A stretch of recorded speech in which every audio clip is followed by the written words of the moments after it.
భాగవతంలోని ద్వితీయ స్కంధం గురించి ప్రవచనం. నెలలో ప్రథమ స్కంధం గురించి తెలుసుకున్నామండి. భాగవత ప్రథమ స్కంధంలో కథ సంక్షిప్తంగా ఏమిటి అంటే, శ్రీకృష్ణుడు అవతారాన్ని చాలించగానే ధర్మాన్ని కాపాడేది ఎవరు అని చారుతర ధర్మరాశికి భారకుడకు కృష్ణుడు ఆత్మపదమునకి భారకుడు లేక ధర్మము ఎవ్వరి చేరును బలుపు చెడి మునినాథ అని ప్రశ్నిస్తారు శౌనకాది మహామునులంతా కూడా.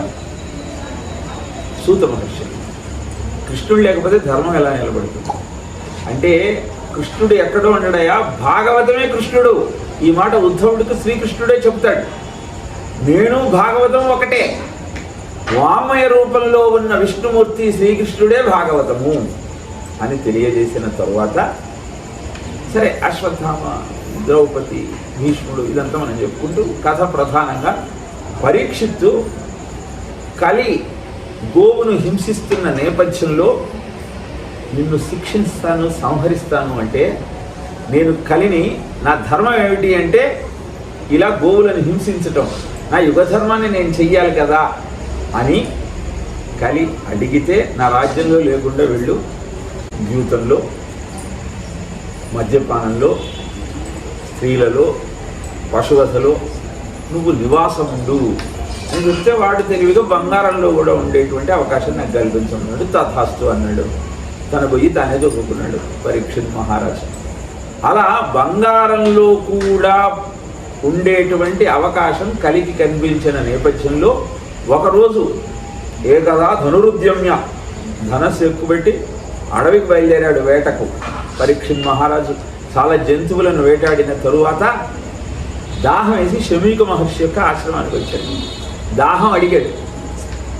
ఆయన ధ్యానంలో ఉన్నాడు, ఈయనను పట్టించుకోలేదు. ఈయనకు కోపం వచ్చింది. కన్నులు మూసి బ్రాహ్మణుడు గర్వము తోడుతనున్నవాడు ధ్యానంలో ఉన్న శమూకుడిని చూసి గర్వంతో ఉన్నాడు అని ధర్మబద్ధంగా రాజ్యాన్ని పరిపాలించే పరీక్షిత్ అనుకున్నాడంటే కారణం ఏంటండి? కలే.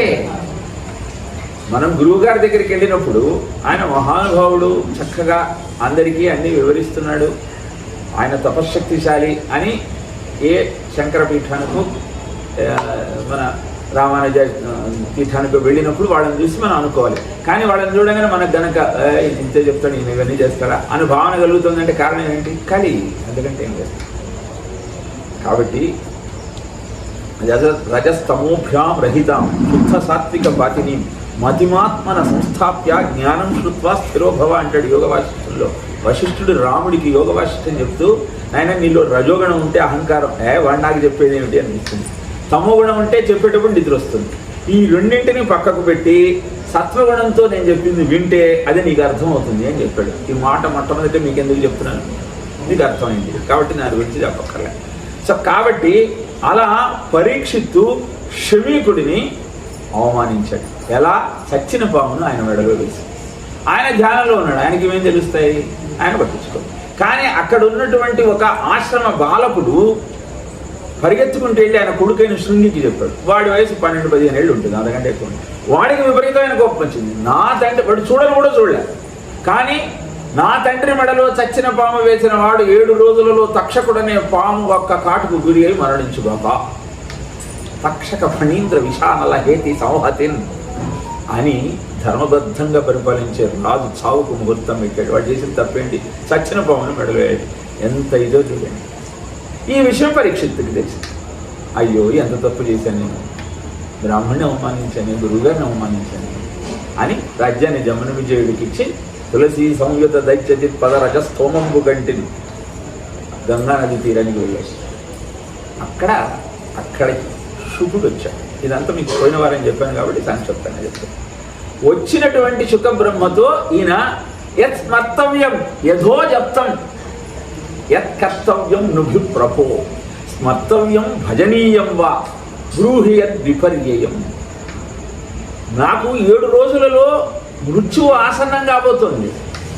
ముక్తి దొరకాలంటే యత్ శ్రోతవ్యం, ఏది వినాలి, యత్ జప్తవ్యం, దేన్ని జపించాలి, యత్ కర్తవ్యం, ఏమిటి నా కర్తవ్యం, స్మర్తవ్యం జపనీయం వా, ఏది స్మరించాలి, ఏది జపించాలి, ఏం చెయ్యాలి, నువ్వు నాకు చెప్పు అన్నాడు. ఇన్ని ప్రశ్నలు వేశాడు. ఇప్పుడు 7 రోజులలో మృత్యువు పరీక్షిత్తుకు ఉన్నది. ఆయన అడిగాడంటే అర్థం ఉంది, కానీ మనకెందుకండి అది అంటే, నాయన నీకు కూడా 7 రోజుల్లోనే ఉంది మృత్యువు. ఆదివారం నుంచి శనివారం రోజులు ఏదో రోజును వెళ్ళిపోవాల్సిందే. మరి పరీక్షిత్తుకు తెలిసినటువంటి ఆ రహస్యమే మనం కూడా తెలుసుకుంటే మనం కూడా ముక్తి పొందగలుగుతాం. అందుకే భాగవతాన్ని తప్పకుండా ప్రతినిత్యం పారాయణ చేయమని చెప్తారు. ఇప్పుడు ఏం చెప్పాడు శుకుడు అన్నది ద్వితీయ స్కంధంలో చెప్తున్నాడు. 12 స్కంధాలలో మొదటి స్కంధాన్ని అధికార నిరూపణ, ఎవరు భాగవతాన్ని వినాలి. ఇప్పుడు ఇది విన్న తర్వాత మనకేమర్థమైందంటే, మొట్టమొదటి స్కంధం అంతా విన్న తర్వాత ఎవరు వినాలి భాగవతం? వారం రోజుల్లో మృత్యు ఉన్న వాళ్ళంతా వినాలి, మనం అందరం వినాలి. దీంట్లో ఏంటి? ఇప్పుడు విన్న తరువాత ఏం చెయ్యాలి, అది సాధనా క్రమం అంటారు. ద్వితీయ స్కంధం అంతా సాధన. మొదటి స్కంధంలో ఎన్ని అధ్యాయాలు ఉన్నాయండి? అది ఇప్పుడు మీకు చెప్పి చాలుకోలేండి. మొదటి స్కంధం మేము అన్ని పద్యాలంటే ఇది గుర్తున్నాయి, కానీ స్కంధాలు మాకు ఎలా గుర్తుంటాయని మీరు అడగలేదు కదా, ఈ ప్రశ్న అడుగుతారని చెప్పలేదు. 19 అధ్యాయాలు ఉంటాయి. మొదటి స్కంధంలో 19 అధ్యాయాలు ఉంటాయి. రెండవ స్కంధం మొత్తం భాగవతంలో చిన్న స్కంధం ఏంటంటే ద్వితీయ స్కంధం, 10 అధ్యాయాలు మాత్రమే ఉంటాయి. ఎందుకని 10 అధ్యాయాలు ఉన్నాయి? పంచ కర్మేంద్రియాలు, పంచ జ్ఞానేంద్రియాలు, వీటితో నువ్వు సాధన చేయి. సాధనా క్రమానికి చిహ్నము ద్వితీయ స్కంధం, గుర్తుపెట్టుకోండి. మళ్ళీ ఎప్పుడైనా అడుగుతాను మనం. ఇప్పుడు శుకుడు సమాధానం చెప్పాలి పరీక్షిత్తుకు. ఏమని చెప్తున్నాడు? వారం రోజుల్లో మృత్యు ఉందని నేను తెగ ఏడుస్తుంటే ఆయన అన్నాడు, నిద్రయా హేయతే నక్తం వ్యవాయేన చ వా వయః దివాచార్థే హయా రాజన్ కుటుంబ భరణేనవా అన్నాడు. ఆయన అందరూ ఇలానే ఏడుస్తున్నారయ్యా, నువ్వే కాదు. ప్రతివాడి పని ఏంటంటే రాత్రిపూట నిద్రలో అన్న గడుపుతాడు. వ్యవాయేన చ వా వయః, లేదా సంసార సుఖంలో అన్న గడుపుతాడు. రాత్రంతా వేస్ట్. మరి పగలన్న వీడేమన్నా బాగుపడతాడా అంటే, దివాచార్థే హయా రాజన్, డబ్బులు ఎట్లా సంపాదించాలన్న ఆలోచనలో ఉంటాడు. లేదా కుటుంబ భరణేనవా, పిల్లవాడికి ఫీజు కట్టాలి, అక్కడికి వెళ్ళాలి, ఇక్కడ వెళ్ళాలి, ఇలా కుటుంబ భారాన్ని మోస్తూ ఉంటాడు. కానీ ఎవ్వడు కూడా ఆలోచించడయ్యా. ఒక అద్భుతమైన వాంగ్మయం ఉంది, ఇది నా తండ్రికి చెప్పాడు. ఇదం భాగవతం నామ పురాణం బ్రహ్మ సంహితం అధీతవాన్ ద్వాపరాధం పితు ద్వైపాయనాత్ అహం. నాకు మా నాన్నగారు చెప్పిన భాగవతం చెప్తావని నువ్వు బాగుపడతావు.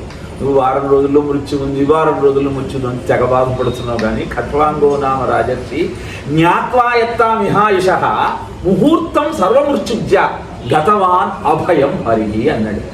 7 రోజులలో మృత్యు ఉందని నువ్వు బాధపడుతున్నావు ఎందుకయ్యా?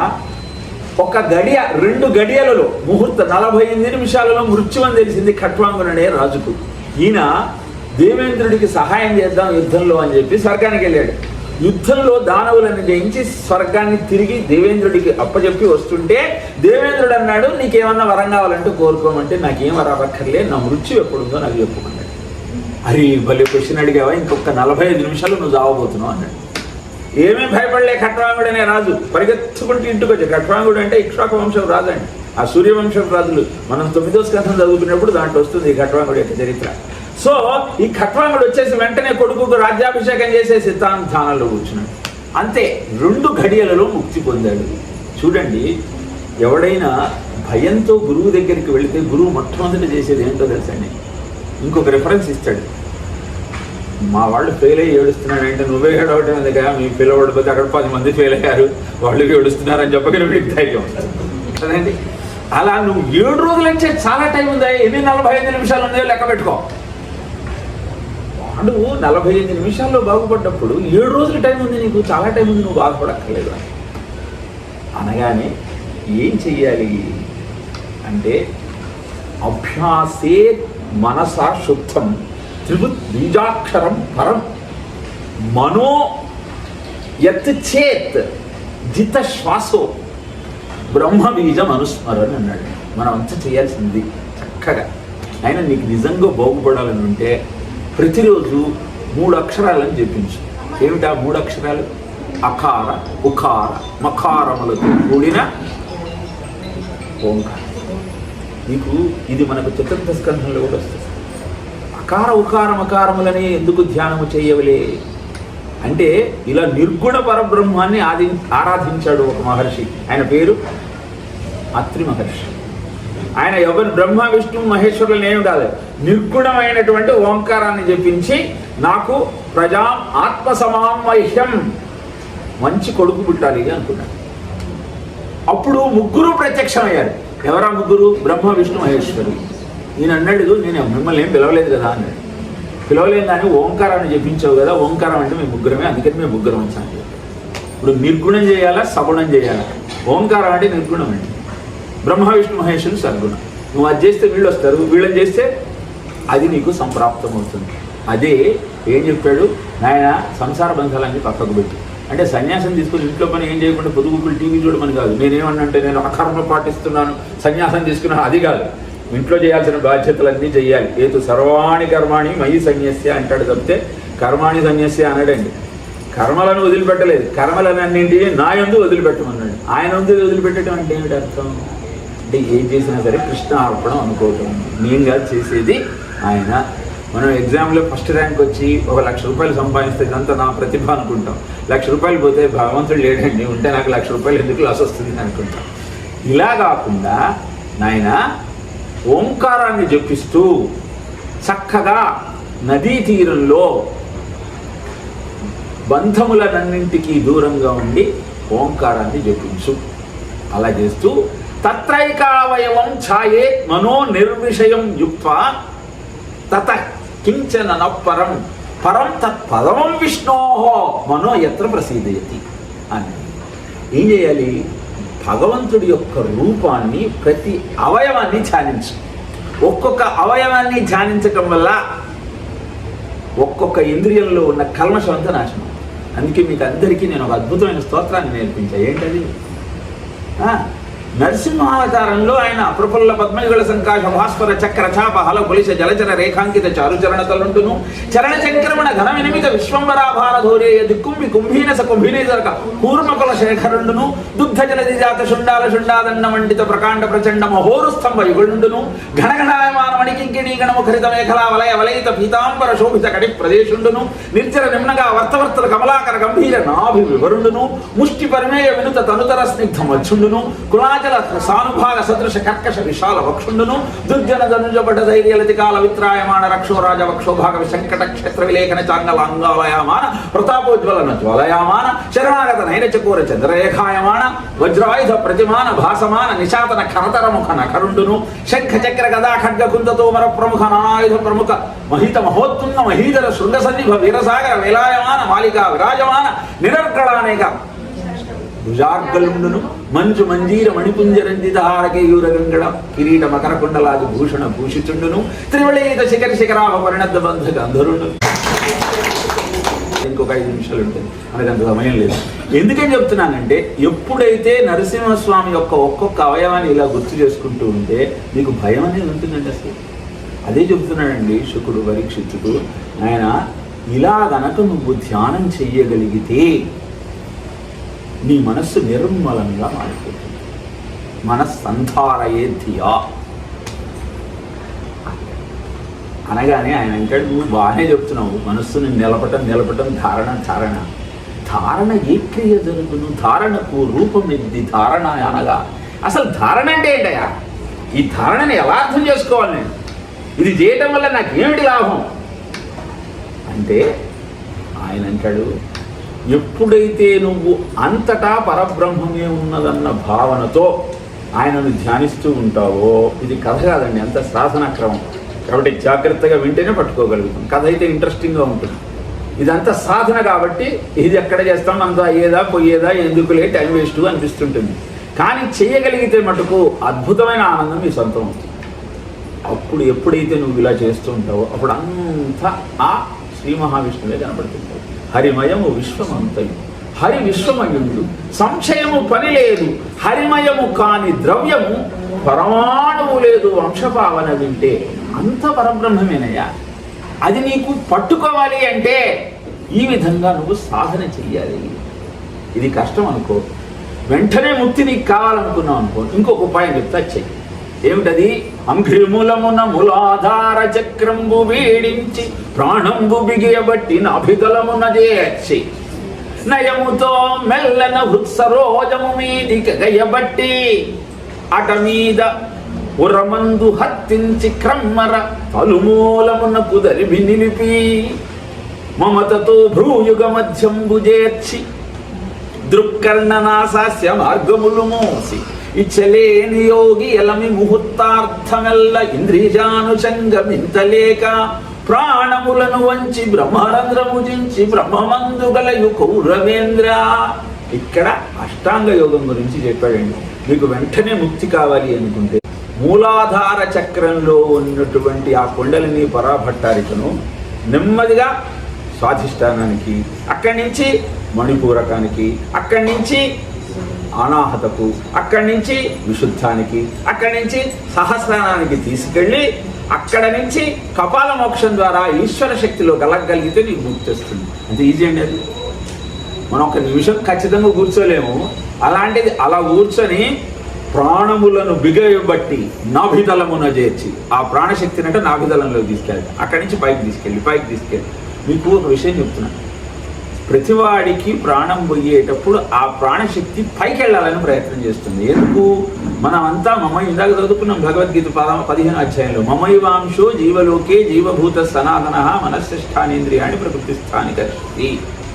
అందరూ ఆ భగవంతుడి యొక్క అంశలే. అందుకని భారతీయ జీవన విధానంలో ఎవడు పాపి కాదండి, అందరూ పరమాత్మలే. పాపులు అంతా ఎవరి రక్తమో ఎవరి చెమటో మిమ్మల్ని కాపాడుతుంది అని చెప్పేటువంటి వాళ్లకు పరమాత్మ తత్వం తెలియదని అర్థం. ఎవరైనా అలా చెప్తుంటే అది సరికాదని గుర్తించండి. భారతీయ జీవన విధానంలో ప్రతివాడిలో ఉన్నది ఆ భగవంతుడి అంశయే. కనుక నీలో ఉన్న ప్రాణశక్తి ఈ దేహాన్ని వదలాల్సి వచ్చినప్పుడు ఎక్కడి నుంచి వచ్చామో అక్కడికి వెళ్తాం కదా. మనం ఎక్కడి నుంచి వచ్చామంటే ఆ పరమాత్మ నుంచి వచ్చాం కాబట్టి అటు వెళ్ళాలని ట్రై చేస్తుంది. కానీ ఈ దేహంలో ఉన్నంతకాలం నువ్వు ఏనాడైనా ప్రాణశక్తిని పైకి తీసుకెళ్లే ప్రయత్నం చేసినావా? లేదే. ఎంతసేపు కామోపభోగాలలో ఆ ప్రాణశక్తి అంత అధోముఖంగా పోయింది తప్పితే ఊర్ధ్వముఖంగా వెళ్ళలే. కాబట్టి అది ట్రై చేసి దాని వల్ల కాక ఎక్కడ నవద్వారాలలో ఏ ద్వారం దొరికితే దానిలోకి బయటకి ఈ నవద్వారాల నుంచి బయటికి వెళ్తే మళ్ళీ జన్మ ఉంటుంది. అలా కాకుండా సహస్రారం నుంచి కపాల మోక్షం ద్వారా బయటికి వెళ్తే మళ్ళీ జన్మ ఉంటుంది. అదే ధర్మరాజు చేస్తాడు, అదే పృథివీ చేస్తాడు, అదే పాండవులు చేస్తారు. ఇదంతా మనకు భాగవతుల్లో తర్వాత వస్తుంది. సాధన చేయాలి అష్టాంగ యోగాన్ని ప్రతినిత్యము. ప్రాణాయామం మీరు ఏంటి శూన్య ప్రక్రియ సైక్లింగ్ అన్నప్పుడు చేస్తారు, కానీ ప్రాణాయామంలో కూర్చోండి అనగానే మనస్సు ఎలా కూర్చుంటుందండి? అంత ఈజీ అండి. కాళ్ళు తిప్పినంత ఈజీ అండి మనస్సును నిలబెట్టడం. చంచలం మన కృష్ణ ప్రమాది బలవదృఢం తస్యాహం నిగ్రహం అనే వాయువువ సుదుష్కరం. గాలిని చేతిలో బంధించడం ఎంత కష్టమో మనస్సును నిశ్చలంగా నిలపడం అంత కష్టం అండి. దాన్ని అభ్యాసం చేస్తే కానీ రాదు. ఒక్కసారి అలవాటు చేసుకున్నారా ధ్యానం చేయటం, ధ్యానంలో కూర్చుంటే మళ్ళీ బయటికి రాదు. అలా చెప్తూ ఎప్పుడైనా ఎందుకు అప్పుడప్పుడు యోగాకి లేట్ వస్తాం, ఒక్కోసారి అలా ధ్యానంలో పొద్దున పూజ చేస్తూ కూర్చున్నాం అనుకోండి, తెల్లారుసామున టైం తెలియదు. తర్వాత గుర్తుకొచ్చి చూసుకుంటారు అప్పుడే హాఫ్ అన్ అవర్ అయిపోయింది అండి. అలవాటు చేసుకోండి, పిల్లలకు అలవాటు చేయండి. ఏకాగ్రత జ్ఞాపక స్థితి ఎంతో అద్భుతంగా పెరుగుతుంది. మీరు అష్టాంగ యోగ అభ్యాసం కనుక మీకు అలవాటైతే అష్టసిద్ధులు మీ సొంతం ఉందండి. మనస్సు నిశ్చలంగా ఉంచడం చాలా కష్టం అండి. అందుకే సజ్జోముక్తి వెంటనే ముక్తి కావాలంటే ఇది ప్రారంభించి చక్రాలు కలిపి ఒక గ్రంథి అంటారు. బ్రహ్మ గ్రంథి, విష్ణు గ్రంథి, రుద్ర గ్రంథి. మూలాధారము స్వాధిష్టానము కలిపితే బ్రహ్మ గ్రంథి. మూలాధార చక్రం దేనికి నిదర్శనము అంటే కామోపభోగాలకు నిదర్శనం. ఆ గ్రంథి వేదనం కాగానే ఒక్కసారి దాని శక్తి అంతా నిన్ను అతలాకులం చేస్తుంది. ఇప్పుడు చాలామంది యోగులు చక్కగా ప్రారంభించి కొంతకాలం తర్వాత ఎందుకు చెడిపోతున్నారు అనుకుంటున్నారు? దాన్ని కంట్రోల్ చేసే గురువు వాళ్ళకు దొరకట్లా. వాళ్ళు సాధన చేస్తున్నారండి, చేసిన తర్వాత ఒక శక్తి ఒక స్టేట్కి వెళ్తున్నారు. వెళ్ళిన తర్వాత అక్కడి నుంచి పైకి వెళ్ళాలి అంటే మళ్ళీ గురువు యొక్క నిర్దేశం కావాలి. అది లేకపోతే అప్పుడు వచ్చిన శక్తుల వల్ల కొన్ని శక్తులు వస్తున్నాయి వాళ్ళకి, వాళ్ళు అథపాతాలని చేస్తారు. ఇదంతా ఎందుకు చెప్తున్నానంటే ఇది సాధ్యం కాదు మన బోంట్లకు. అంటే అప్పుడేమన్నాడు? క్రమముక్తి. నువ్వు సాధన చేస్తూ నెమ్మదిగా బ్రహ్మలోకానికి, అక్కడి నుంచి గోలోకానికి ఇలా వెళ్ళవచ్చు అని తెలియజేశాడు. ఇప్పుడు సజ్జోముక్తి మనకు కష్టమే, క్రమముక్తి కష్టమే. మరి ఏమిటి చాలా ఈజీ అయినటువంటి మెథడ్ అంటే నాయన నహి అత్ర అతః శివబంధాః నీకు మంగళప్రదమైన మార్గం ఇంకొకటి లేదు. ఏమిటి అంటే వాసుదేవే భగవతి భక్తి యోగో యద్భవే, భక్తి యోగానికి మించినటువంటి అద్భుతమైన మార్గం ఇంకొకటి లేదయ్యా. కాబట్టి నీకు సులభం ఏమిటి అంటే తస్మాత్ సర్వాత్మన రాజన్ హరి సర్వత్ర సర్వదా, అంతటా భగవంతుడే అన్న భావనతో ఆయన పాదాలు పట్టుకోవటం తప్పితే ఇంకొక మార్గమే నీకు లేదు. కాబట్టి సులభమైన మార్గం ఏంటండి? అంతే, ఆ భగవంతుడి పాదాలు పట్టుకోవటం. కనపడే భగవంతుడి గురువు అనుకుంటాం కాబట్టి గురువు పాదాలు పట్టుకోవటం, భగవంతుడి నామాన్ని ప్రతినిత్యము జపించటమే. నారాయణుని దివ్య నామాక్షరములపై కరగని మనములు కఠిన శిలలు, మురవైరి కథలకు ముదితాశు రోమాంచ మిళితమైయున్నని మేను మొద్దు, చక్రికి మొక్కని జడుని ఔదలనున్న కనక కిరీటంపు కట్టెమోపు, మాధవార్పితముగా మనని మానవు సిరి మన దుర్గ చంద్రికా వైభవంబు, కైట భారి భజన కలిగియున్నని వాడు గాలిలో నుండి కదలు శవము, కమలాక్షు పదము కనరాని బతుకు పసిడికాయలోని ప్రాణి బ్రతుకు. భక్తి యోగం గురించి చెప్తూ ఒక 2 అద్భుతమైన పద్యాలు చెప్తారండి పోతన మంచిది. ఎప్పుడైతే నీకు అద్భుతమైన మానవ జన్మ దొరికిందో అప్పుడు నారాయణ అంటూ నీ హృదయం గనక కరగకపోతే అది అసలు మనసు కదా, కఠిన శిల. అలానే ఆ మురవైరి కథలు వింటూ నీ కంటి వెంట ఆనంద ఆశ్రములు రాలకపోతే నీది శరీరం కాదు, అదొక మొద్దు. ఎందుకంటే ఏ ఫీలింగు లేదు.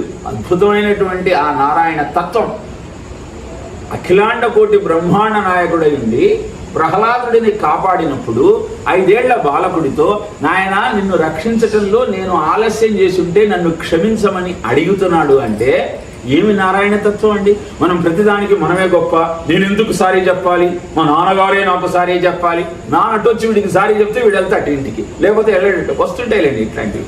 ఏదో వచ్చిన సంఘటన మీకు చెప్తున్నాను. అంత అహంకారం. నాయన నువ్వు బావమరిదిరా, పెళ్ళయింది అక్కదు, అతని కాళ్ళు కడగాలి నువ్వు, ఇది సాంప్రదాయం. నేను వాడి కాళ్ళు కడగటం ఏంటి? He just a clerk, I'm an officer. కాబట్టి ఎక్కడైతే అద్భుతమైనటువంటి భగవత్ చర్చ జరుగుతుంది. ఇంకొకటి ఆ కథలో మునిగిపోయేట మన కంటి వెంట కనుక నీళ్ళు వస్తే ఎన్ని నీటి బిందువులు వస్తాయో అన్ని జన్మల ప్రారంభం ప్రక్షాళనం అవుతుందని చెప్తారండి శాస్త్రంలో. అది వింటూ కనుక నువ్వు కరిగిపోగలిగితే నీ ప్రారంభం అంతా పోతుందిరా. అందుకని విను భాగవతం, అందుకని విను రామాయణం. ఇలా అద్భుతమైన భగవత్ కథలు వింటూ నువ్వు కరిగిపోకపోతే నీది అసలు శరీరమే కాదు, అదొక మొద్దు అని చెబుతూ చక్రికి మొక్కని జడుని ఔదలనున్న కనక కిరీటంబు కట్టెమోపు. ఆయన ప్రతిభ వల్ల నీకు ఒక అర్హత కలిగింది, నువ్వు ఒక స్థాయికి వెళ్ళావు. అక్కడికి వెళ్ళిన తర్వాత ఇక దేవుడే లేడు, ఆయనకి నేను మొక్కాల్సిన అవసరం లేదు అని నువ్వు అనుకుంటే నీ నెత్తిన ఉన్నది కట్టెమోపు లాంటి బరువు తప్పితే నీకు ప్రకాశాన్ని ఇచ్చే కనక కిరీటం కాదు. ఇక నీ దగ్గర ఉన్న ధనము ఆయనకు గనక నువ్వు అర్పించకపోతే అడవిగాచిన వెన్నెలకు ఏ లాభం ఉంటుందో నీ దగ్గర ఉన్న ధనానికి కూడా అదే ప్రయోజనమయ్యా. కైట భారి భజన కలిగి ఉండని వాడు. ఇది చాలా మంచి ఇదండి. కైటభము అంటే కీటకస్య భాతి ఇది కైటభము అని. మధు కైటభులు అని 2 ఉన్నారండి. మధు అంటే తీయది. మన అందరికంటే తీయనిది ఏంటి చెప్పండి? అందరికీ తేనెకంటే తీయనేది ఉంటుందండి అహంకారం అండి. మీ గురించి మీరు చెప్పుకుంటుంటే ఎంత తీయగా ఉంటుందండి. మనకు చాలా ఇష్టమైంది ఒకటి, అస్సలు ఇష్టం కాదు ఇంకొకటి. చాలా ఇష్టమైంది మీరు చాలా గొప్పగా మాట్లాడతారండి, మీరు చాలా అద్భుతంగా అన్ని చోట్ల టీవీలో మాట్లాడే ఎవరైనా అంటుంటున్నారు అనుకోండి, బయట లేదండి అదంతా భగవత్కృప అంటుంటాం కానీ మనసులో పొంగిపోతుంటావు నా అంతటి వాళ్ళు లేడని. ఇది అహంకారం అండి. తీయగా అయినది ఏంటి అంటే అహంకారం. ఎక్కడైతే తీయదనం ఉంటుందో అక్కడికి ఏమొస్తాయి? కీటకాలు వస్తాయి. అది మమకారం. నేను నాది. ఇప్పుడు ఆ నేను నాది అన్న భావనను తుంచేవాడెవడు? భజన చేస్తూ ఉంటే ఆ భగవంతుడు చేస్తాడు. అలా గనక నువ్వు ఆయన భజన చేయకపోతే గాలిలో నుండి కథలు శవము అంటాడు. నీకు శవానికి తేడా ఏం లేదు, శవం కదలదు, నువ్వు కదులుతుంటావు, అంతే తేడా అని చెప్పాడు. కమలనాభు పదము కదలేని బతుకు పసిడి కాయలోని ప్రాణి బతుకు. ఇక నువ్వు గనక జీవితంలో జన్మనెత్తిన తరువాత ఆయన వైపు ప్రణయించకపోతే చిక్కుడుకాయ విప్పగానే దాంట్లో ఒక పురుగు వస్తుందండి, దానికి నీకు తేడా లేదు అని చెప్పాడు. ఎందుకంటే అది బతుకుతుంది, నువ్వు బతుకుతుంది. నీ బతుకు ఏమిటి అర్థం? పుట్టిన తర్వాత ఎక్కటి మానవ జన్మం ఎత్తిన ఫలం ఏమున్నది? వదలను సంసార సుఖము, వదలను ఇంద్రియ భోగం, వదిలేద గురువు దైవం.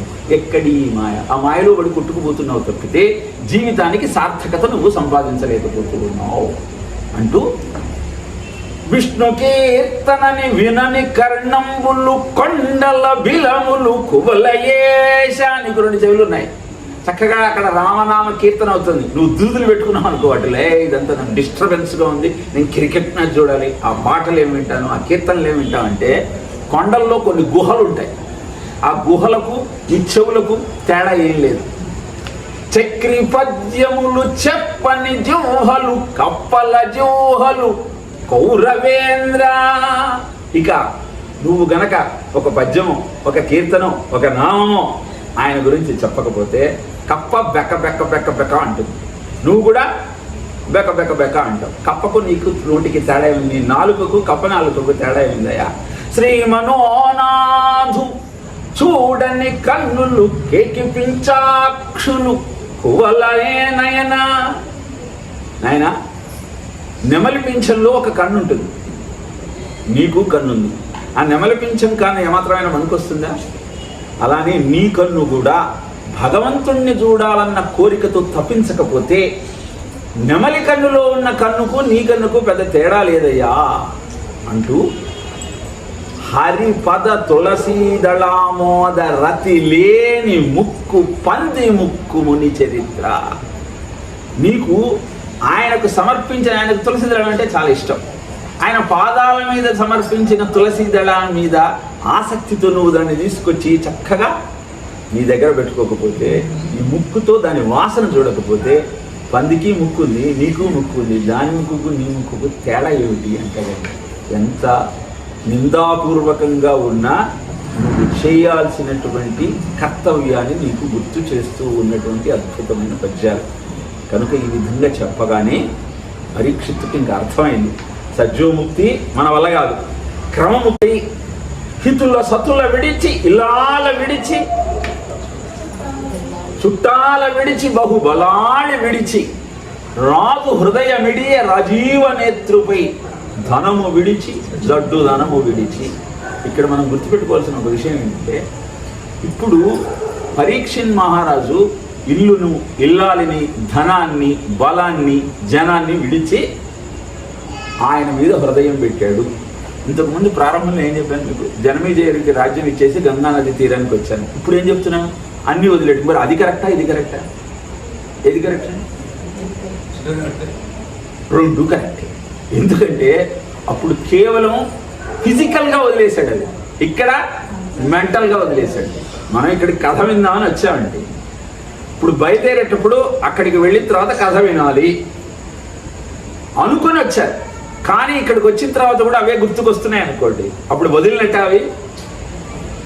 ఇక్కడ కూర్చొని నాకు వేరే బయటితో సంబంధం లేదు, కేవలం భగవత్ కథ మాత్రమే వింటానని మనస్సును పూర్తిగా దాని మీద కేంద్రీకరించినప్పుడే విన్నట్టు. అంతేగాని 2 సార్లు వ్యాసుడు చెప్తున్నట్టు అర్థం కాదు. అక్కడ మొదట ఏం చేయాలో అర్థం కాక అయోమయంలో వచ్చాడండి. వారం రోజుల్లో మృత్యు ఉంది, ఎలా ఎలా ఎలా అని పాడుడు చూడుడు నా కళ్యాణము పాడుడు గోవింది మీద పాటలు ఆడుడు అంటూ ఎలానా బయటపడేదని బాధతో వచ్చాడు.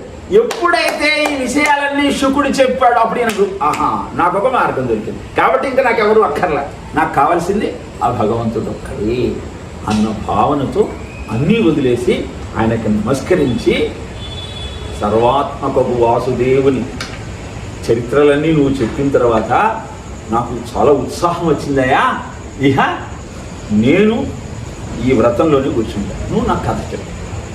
నాకు ఇదన్నీ వింటుంటే ఒక సందేహం వస్తాం. ఏం సందేహం అంటే, యథా గోపయతి విభు యదా సంచాయతే పునః యం యం శక్తిం ఉపాశ్రిత్య. ఏ విధంగా ఆ సృష్టి అంతా చేస్తున్నాడు ఆ పరమాత్మ, మళ్ళీ దీన్ని ఎలా లీనం చేస్తున్నాడు, ఏ శక్తి ఆయనకు ఉపయోగపడుతోంది. కరోతి వికరోతి చ, ఆయననే సృష్టిస్తున్నాడు, ఆయననే తిరిగి లీనం చేస్తుంది. ఇదంతా ఎలా జరుగుతుంది, ఈ సృష్టి అంతా ఎలా ఏర్పడుతుంది అని ప్రశ్నించాడు. ఆ ఉత్సాహం పెరిగింది, ఆ భగవంతుడి గురించి తెలుసుకోవాలన్న ఆసక్తి పెరిగింది పరీక్షిత్తు. అడగగానే శుకుడు పరీక్షిత్తుతో నేను ఇదే ప్రశ్న బ్రహ్మదేవుణ్ణి నారదుడు అడిగాడు. బ్రహ్మదేవుడు శ్రీమన్నారాయణుడు అడిగి తెలుసుకుని నారదుడికి చెప్పాడు. నారదుడు నా తండ్రి అయినటువంటి వ్యాసుడికి చెప్పాడు. వ్యాసుడు నాకు చెప్పాడు అని ఈ సృష్టి ఎలా ఏర్పడిందో చెప్పాడు. అది ఒక 2 నిమిషాల్లో చెప్పేసి ముందుకు చేస్తాను. ద్వితీయ స్కంధం చాలా ఉంటుంది 10 సాధన క్రమం, కానీ మనకున్న లిమిటెడ్ సమయంలో ఏ విధంగా సృష్టి ఏర్పడింది, ఎందుకు ఇది తృతీయ సర్గలో మళ్ళీ వస్తుంది కనుక ఇక్కడ సంక్షిప్తంగా చెప్పేసి తర్వాత భాగవతం యొక్క లక్షణాలు చెప్పి ముగిస్తాను. ఏమని చెప్పాడు అంటే, నాయన ఆ పరమేశ్వరుడు యొక్క మాయ నుంచి కాలము, స్వభావము, జీవాదృష్టం ఈ 3 వచ్చాయి. మహత్తు నుంచి అహంకారం, ఆ అహంకారం మళ్ళీ 3 రకాలు: సాత్విక, రాజసిక, తామస అహంకారం. తామస అహంకారం నుంచి శబ్దాద్యోమత్తత ససర్జిత విభూ స్పర్శం తదామారుతం తస్మాత్ రూపమహోధ చ రసం తోయంచ గంధం మహీం ఏవం మాధవ పూర్వకలనా ఆద్యాద్య ధర్మాయుతం భూతగ్రామమిమం త్వమేవ సంప్రాకర్యస్తామసాత్. ఇదే మొత్తం చెప్పింది నారాయణీయంలో ఒక శ్లోకంలో చెప్పాడు. సంక్షిప్తంగా చెప్పాలి కాబట్టి మొట్టమొదట ఆ తామస అహంకారం నుంచి శబ్దం అనే తన్మాత్ర, ఆ శబ్దం నుంచి ఆకాశం, ఆకాశం నుంచి స్పర్శ అనే తన్మాత్ర, స్పర్శ నుంచి వాయువు, వాయువు నుంచి రూపం అనే తన్మాత్ర, ఆ రూపంతో అగ్ని, అగ్ని నుంచి రసం అనే తన్మాత్ర, రసం నుంచి జలం, జలం నుంచి గంధం అనే తన్మాత్ర, దాని నుంచి భూమి పుట్టాయా అంటూ ఏదైతే మనం బిగ్ బ్యాంగ్ థియరీలో మొట్టమొదట స్పేస్ నుంచి హీలియం వాయువు, వాయువు నుంచి అగ్ని స్టార్స్, ఆ స్టార్స్ నుంచి ప్లాస్మా నీరు, ఆ నీటి నుంచి భూమి. ఆకాశాత్ వాయువు, వాయువు అగ్ని, అగ్నిర్ ఆపహ, ఆప పృథ్వీ, పృథుభ్యో అన్నం. తైత్తిరీయ ఉపనిషత్తు కూడా చెప్తుంది. ఇలా సృష్టి ఎలా ఏర్పడిందని ఇప్పుడు వీళ్ళు కొట్టుకుతొస్తున్నారు. కానీ ప్రతి పురాణంలో సర్గ అనేది పురాణం యొక్క లక్షణం అండి. సృష్టి ఎలా జరిగింది చెప్పిన తర్వాతనే పురాణం ప్రారంభిస్తుంది, అది ఏ పురాణం అయినా కానీ. కాబట్టి ప్రతి పురాణంలో సృష్టి ఎలా ఏర్పడింది అన్న మహత్ సత్యాన్ని మనకు తెలియజేశారంటే ఋషులు, మహామేధావులు. ఈ విధంగా ఆయనకు సృష్టి ఎలా ఏర్పడిందో తెలియజేసిన తరువాత మొత్తం భాగవతాన్ని 4 శ్లోకాలలో శ్రీమన్నారాయణుడు బ్రహ్మదేవుడికి చెప్పాడు, బ్రహ్మదేవుడు నారదుడికి చెప్పాడు. నారదుడికి చెబుతూ ఒక మాట అన్నాడు, నిగమార్థ ప్రతిపాదక ప్రకటమై నిర్వాణ సంధాయిగా భగవంతుండు రచించే భాగవత కల్పక్షమాజమై శాస్త్రరాశి గరిష్టంబైన ఈ పురాణ కథ సంక్షేపంబుగా చెప్పితిన్ జగతిన్ నీవు రచింపుదాననతి విస్తారంబుగా పుత్రకా అన్నాడు నారదుడితో బ్రహ్మదేవుడు. నాకు శ్రీమన్నారాయణుడు 4 శ్లోకాల్లో చెప్పాడు. ఆ 4 శ్లోకాలను నేను నీకు చెప్తున్నా. నీ బాధ్యత ఏంటంటే దీన్ని విస్తారంగా ప్రపంచానికి అందజేయాల్సిన బాధ్యత నీది అని చెప్పిన తరువాత నారదుడు మా నాన్నగారికి చెప్తే మా నాన్నగారు 18,000 శ్లోకాలుగా దాన్ని ఆవిష్కరించి నాకు ఇచ్చాడయ్యా. భాగవతం యొక్క జిష్టంతా కూడా 10 లక్షణాలతో చెప్పాడు. ఆ 10 లక్షణాలు అత్ర సర్గో విసర్గచ్చ స్థానం పోషణ ఊతయ మన్వంతర ఈశాను కథ నిరోధం ముక్తి ఆశ్రయ. ఈ 10 లక్షణాల సమాహారమే భాగవతము. 10 లక్షణాలకు 10 స్కంధాలు, అధికారానికి 1వ స్కంధము, సాధనకు 2వ స్కంధము, మొత్తము 12 లక్షణాలతో భాగవతం అనేది ఆవిష్కరింపబడినది అని ద్వితీయ స్కంధంలో చెప్పి అనంతరం తృతీయ స్కంధంలో సర్గ గురించి ప్రారంభిస్తాడు. తృతీయ స్కంధం గురించి చెప్పుకున్నప్పుడు సర్గ దాంట్లో కథలు ఉంటాయి కాబట్టి అవి ఇంట్రెస్టింగ్గా ఉంటాయి. ఇది మటుకు సాధనాక్రమం, ఎలా భగవంతుడిని చేరుకోవాలి అని చెప్పేది భాగవతము. ఆ భాగవతము 10 లక్షణముల సమాహారము.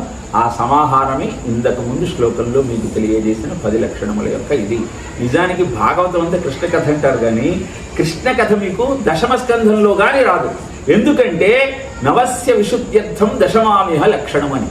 అంటే 10వ స్కంధం మీకు అర్థం కావాలంటే ఈ 9 స్కంధాలు అర్థమైతేనే 10వ స్కంధం అర్థమవుతుంది, లేకపోతే అర్థం కాదు అని ముందర భాగవతోత్తముల కథలన్నీ చెబుతూ సర్గ విసర్గ స్థానము పోషణ ఊతయ మన్వంతరము ఈశాను కథ నిరోధము ముక్తి ఆశ్రయం అనే ఈ లక్షణాల గురించి వివరంగా చెప్పడం జరిగింది. సో వాటిని మళ్ళీ వచ్చే వారంలో మనం చెప్పుకుంటున్నటువంటి సమయంలో దాన్ని చెప్పుకుని ప్రయత్నం చేద్దాం.